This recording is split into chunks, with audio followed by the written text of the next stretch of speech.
President of the United States, Donald J. Trump.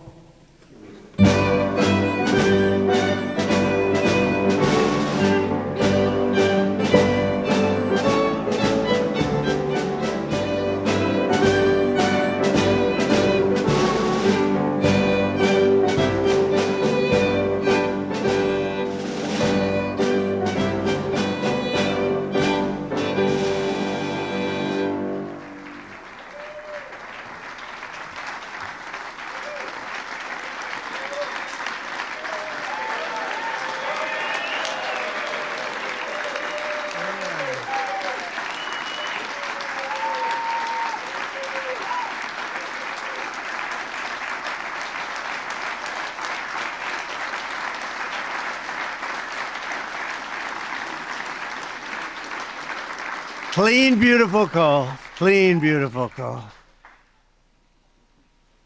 We love clean, beautiful call, don't we, Doug? Huh? I'm thrilled to welcome to the White House the men and women who light our cities. And, you know, you do things that people don't even understand. There's so much. You do so much. You heat our homes, fuel our factories, and turn natural resources into American riches and dreams. Our amazing coal miners. Thank you very much, fellas. That's great.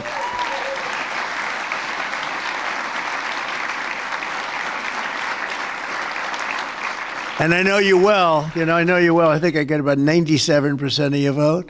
And you wouldn't want to do anything else. You wouldn't switch with a guy who had a beautiful penthouse apartment on Fifth Avenue. You wouldn't switch with that was me.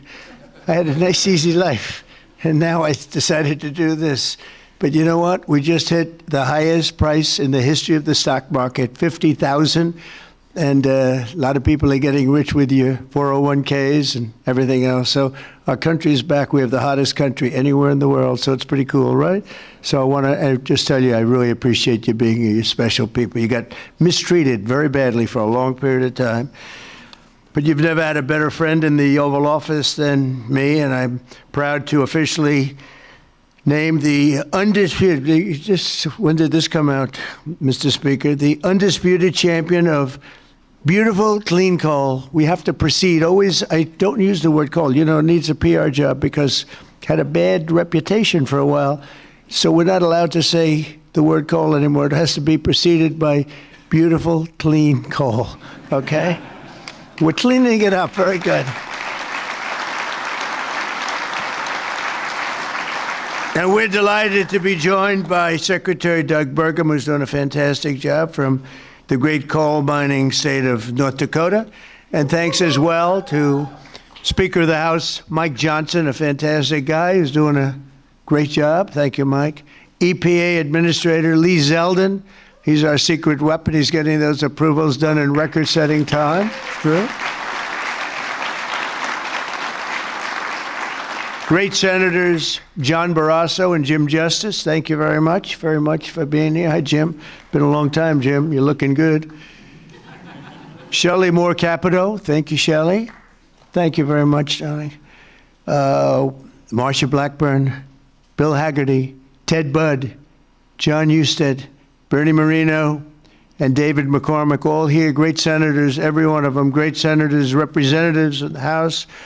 Jim Baird, Troy Balderson, Andy Barr, Dave Taylor, Warren Davidson, Troy Downing, Morgan Griffith, Brett Guthrie, Harriet Hageman, Mike Kelly, Dan Muser, Scott Perry, Carol Miller, Dana Harshberger, and Riley Moore. Boy, that's a good group of people. We have some others in here, too, and I'm not going to say it's just too many. Don't get angry at me. I'll never get their vote again. It's very dangerous. I also want to thank the president of the Washington Coal Club, Michael Day, CEO of the National Mining Association, Richard Nolan, along with many of the greatest business leaders in this powerful industry and a great industry it is. But of course, the most important people here today are those who get their hands a little bit dirty to keep America running at full speed, our frontline coal workers, and I'm pleased to report that in the first year of my presidency, real wages for the typical miner increased by more than $2,200. I'd say that's pretty good, right?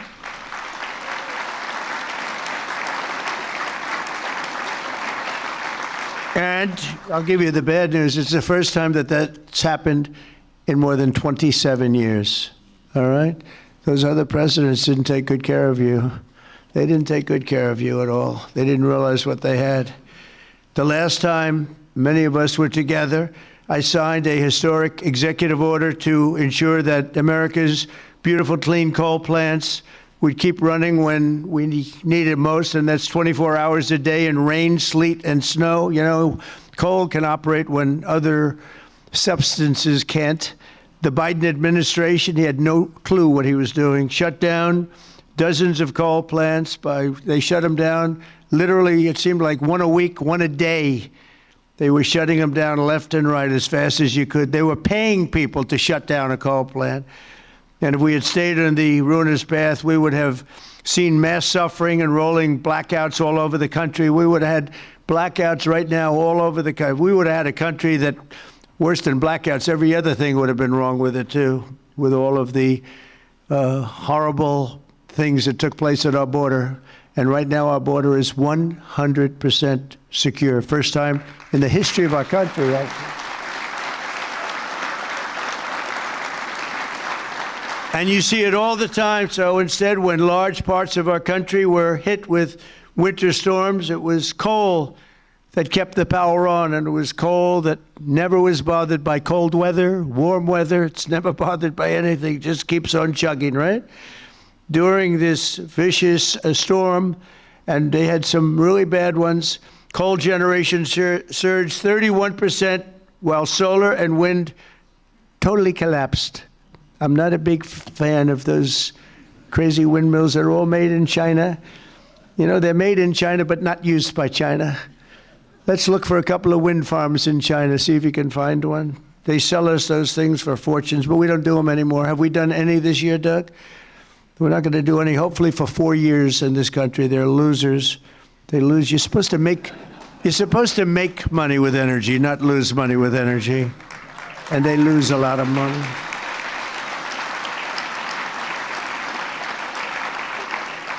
And by the way, they're all over Europe. And, you know, I was recently there, and it's not recognizable what they've done to their beautiful fields and those beautiful, beautiful scenic areas. And they put those wind turbines all over the place, and they're chugging, not doing a damn thing, except every time it goes around, it loses a fortune. It's horrible. They've lost their way. Not recognizable. And then I wonder why they don't like me over there. But you know who likes me over there? The people like me over there, I can tell you, because they know I'm right. More than 200 million Americans across 35 states were impacted by the storm, and the only reason most were able to take a hot shower was thanks to the power provided by the most reliable, dependable, and really dependable form of energy that we have, and that's clean, beautiful coal. Biden and the radical left wanted to abolish coal. They did everything they could, everything possible. But on day one of this administration, I ended the war on coal. We terminated the Green New Scam, and we withdrew from the unfair, one-sided Paris Climate Accord. That was another beauty we had. We paid $1 trillion. Nobody else had to pay 10 cents.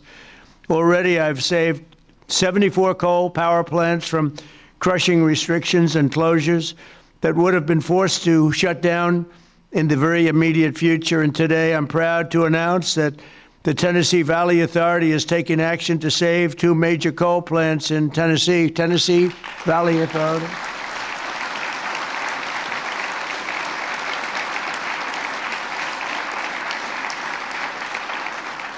The plants are the Cumberland Fossil Plant and the Cumberland City. It's in Cumberland City. It's a big, beautiful thing that they just wanted to shut down. You know, the Tennessee Valley Authority has gone in a very stupid, very bad direction. The head of it, it's considered sort of semi-private. It's supposed to be semi-public, but it's semi-private.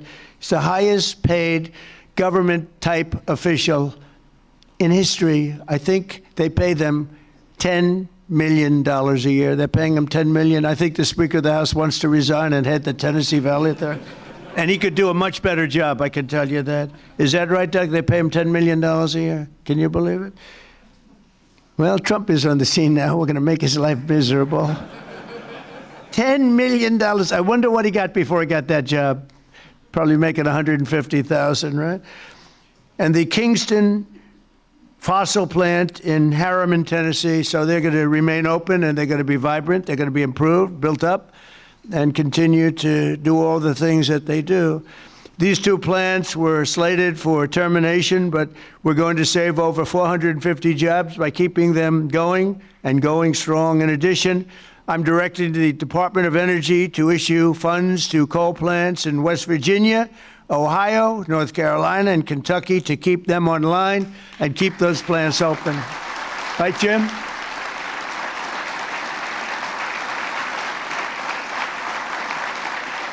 And very importantly, we're also bringing our coal mines roaring back to life. Under 4 years of the Biden administration, Sleepy Joe, not a single permit was approved for a new coal mining project. Think of it. 4 years, not one permit. They were all being disapproved, actually. So not a single permit was approved. I didn't know that. But in 1 year of Trump, we've already approved over 70 permits for very big, very powerful mines that are going to be with us for many, many years to come. And we did that over the last 30 days. We did more than half of them because we have the system going now. It's a very reliable source, great source. If you look at some of the most prosperous places in the world, they run on coal. Since I took office, coal production is up by nearly 4 million tons a month after falling for decades. I mean, literally decades. Coal power generation is up by nearly 15% in my first year, and that number is going to be about 25 or 30% this coming year, at least. These pro-American energy policies are bringing energy prices way down. You see what's happening even with gasoline. I was in Iowa last week, and it was $1.85 a gallon. And many of them are $1.99 and $1.91 I saw. We have them under $2 a gallon now. A little while ago, just a year and a half ago, they were at $3.50, $4, $4.50. In California, $7 because of the crazy taxes.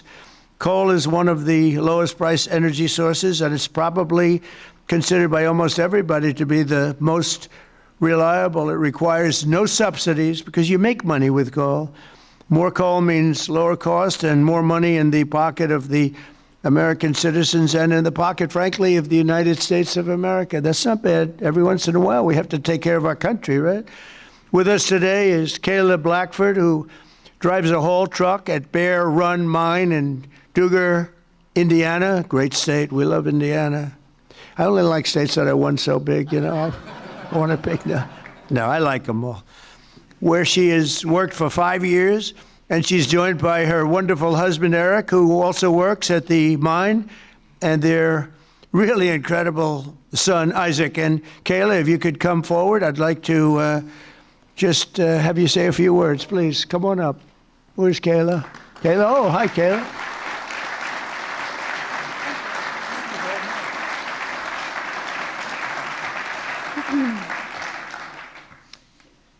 Thank you, Mr. President. As he said, my name is Kayla Blackford, and I am so proud and honored to be here today representing Peabody and coal miners across this country. My husband and I both work at Bear Run Mine in southern Indiana. I drive a haul truck, and I train others on this large piece of equipment. A haul truck is used to move rock or coal and is capable of carrying loads of nearly 250 tons. The tires are 12 feet tall. When I stand next to one, I barely reach the middle of the tire. It's the best job I've ever had, and not just because of the cool mom points I get for driving big equipment. My job supports my family. It supports our community, and it keeps the lights on and electricity affordable, not just in Indiana, but across the country. As demand increases and our lives become increasingly electrified, America needs to generate more electricity, not less. For years, coal miners have felt the weight of policies that made our future uncertain. Over the past year, that weight has begun to lift. My son, Isaac, who's here today,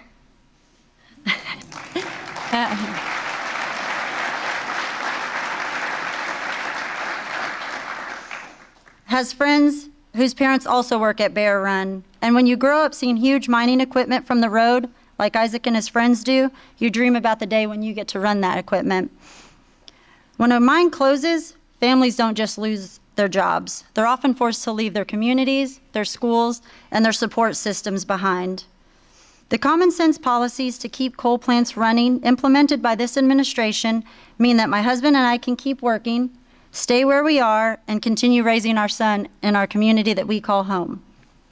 And the impact is even greater than that because you, Mr. President, have single-handedly kept utility prices affordable, the lights on, and our jobs alive. We are real people under these hard hats. On behalf of America's coal miners, thank you, Mr. President, for recognizing the value of coal and the value of the people who power this industry every day.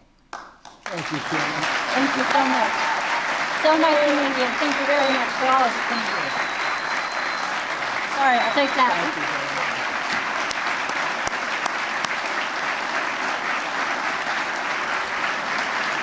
Good job. She did a good job, right? Look at the boy. He's so proud of Mom, huh? Did a good job? Couldn't do better, right? Anyway, thank you, Kelly. That's really nice. Thank you very much. Coal is also critical to our national security, vital to everything from steel production to shipbuilding and artificial intelligence. It's incredible what's happening with coal. And it's also incredible how clean they're able to keep it now with all of the new techniques. By using it, they're able to do things environmentally that are amazing. You see that.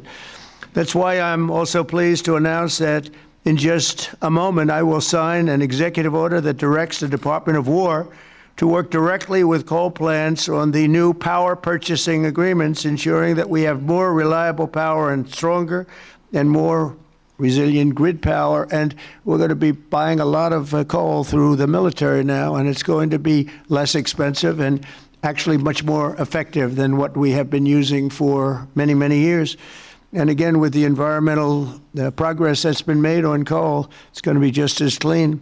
As some of you may know today, February 11th is Thomas Edison's birthday. There could be no better way to honor the legacy of the man who lit the world. Did you know that? The man who lit the world, Isaac. Do you know that? You ever hear of Thomas Edison? A little before your time, slightly. But then to reaffirm our commitment to American energy independence and the American energy dominance. We're going to be dominant, and we are dominant right now. We have a new group of people that we're very close to, become very close to, and that's called Venezuela, where we're taking in this case, oil. We had 50 million barrels of oil that we have floating right now to Houston to be refined, and we're getting energy from all different sources. And so oil and gas is fantastic. So many of them are so good, but we're not going to use the bad ones. America is now the #1 energy producer in the world. We are by far #1. In fact, we're very soon going to be #1 by double what #2 is. And under our leadership, we're becoming a massive energy exporter. In just the past few months, we've made historic trade deals with Japan, Korea, India, and others to increase our coal exports dramatically. We're now exporting coal to all over the world, and the quality of our coal is supposed to be, I mean, I'm not an expert in coal, but I've been very good to the people that are. The quality of our coal is supposed to be the finest anywhere in the world. From West Virginia to Wyoming, from Ohio to Montana, and all across the country, we're lifting up our hardworking American miners like nobody has ever done before. We're bringing down costs of American consumers, and together we're making the most of the magnificent land that God gave us to rebuild the greatest economy and the greatest nation in the history of the world. Another one of my favorite words is the word tariff. You know, tariff is very, I know they want to hear that little story. I used to say it's my favorite word. They said, what about God? What about religion? What about family and your wife, your children? So now I make it my 5th favorite word. Oh, you have no idea. I suffered. I was suffering from the fake news media. They were going after me when I said it was my favorite word. So I make it #5, and I think I'm generally speaking okay. They'd like it to be a little bit later than that. But because of tariffs, you saw that it was just announced, our trade deficit has gone down. Now, if you go down 1 point 2 points. You're like a genius. It's gone down 78%. 78%. Can you believe it? And we have to fight. Right, Speaker? And we have to fight. Just came out. Everyone's saying, that can't be right. 78% reduction in our trade deficit. And next year, we're going to be positive if we keep it all going. We're waiting for a very important decision from the Supreme Court. But I want to thank the speakers here because you have fought with me. You got it very early. Now almost everybody's getting it. But it's numbers that we've never seen. The other thing is breaking 7,000 on the S&P and very importantly, 50,000 yesterday. 50,000 we broke on the Dow. And if you remember, when I won, they said if he could ever produce 50,000 by the end of his fourth term, by the end of his fourth year, it would be unbelievably successful. Well, we produced 50,000 in excess now, went up today, in excess of 50,000 at the end of my first year. So that's some difference, and that's because of tariffs. So we're doing numbers that nobody thought were possible. The economy is rich. I tell the story that in Saudi Arabia, the king said, you know, sir, a year and a half ago, we were all saying you were a dead country, and now you have the hottest country anywhere in the world. That's true. We're the hottest country anywhere in the world. And a lot of reasons. So once again, I'd like to thank you for the tremendous honor of being here, and especially these gentlemen in the front row and a couple of you in the second row. What happened to the guys in the second row? They couldn't make it to the front. What's wrong with them? They don't shovel it as well, right? But I want to thank you and invite the chairman of our National Coal Council, Peabody Energy CEO, which is a great company, by the way, Jim Grech, to come up and say a few words. Please, Jim. Thank you very much.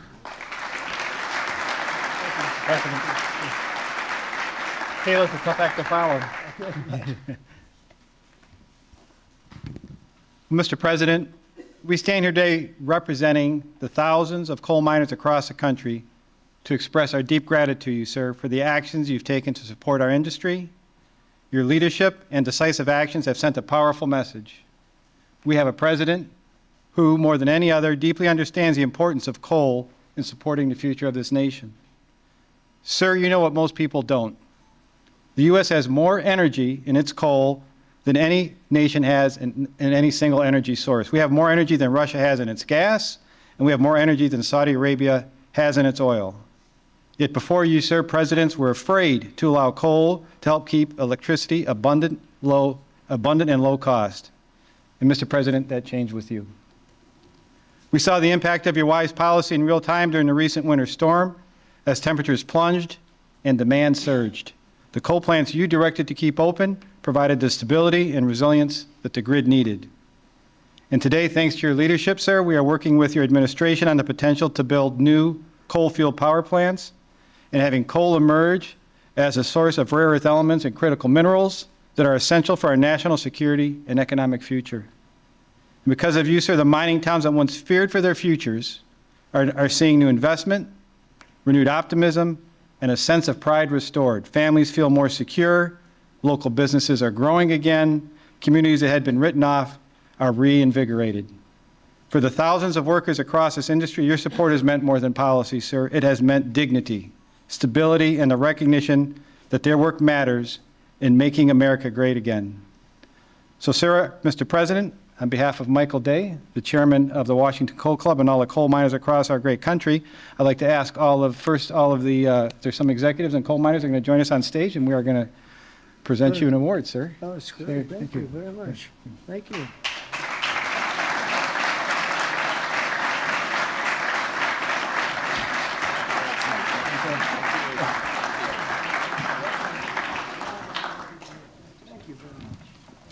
So much for what you did.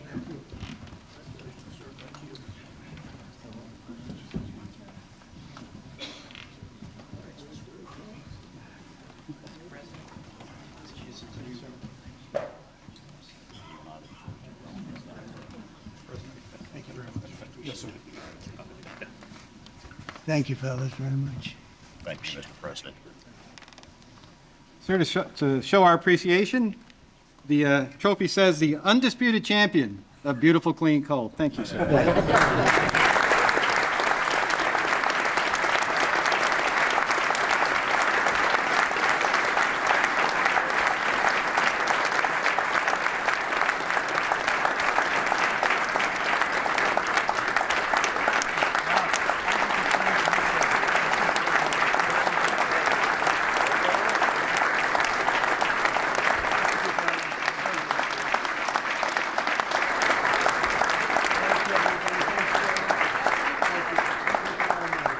We'll make a lot of money now, right? Thank you. It's great to bring it back. You were treated very badly, and now you're treated really well. Thank you very much. Thank you, everybody, very much. Appreciate it. Speaker, thank you.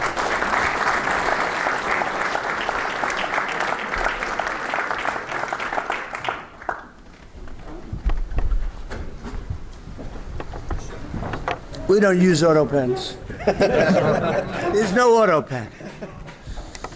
Okay, come on up. That's great.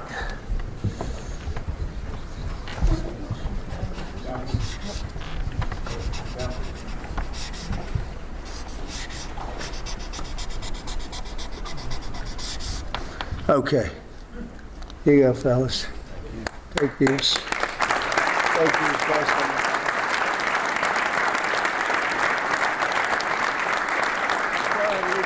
Somewhere around here. There you go.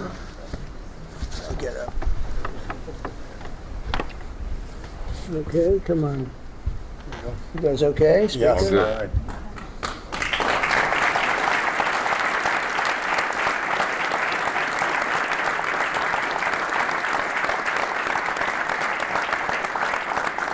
Thank you very much.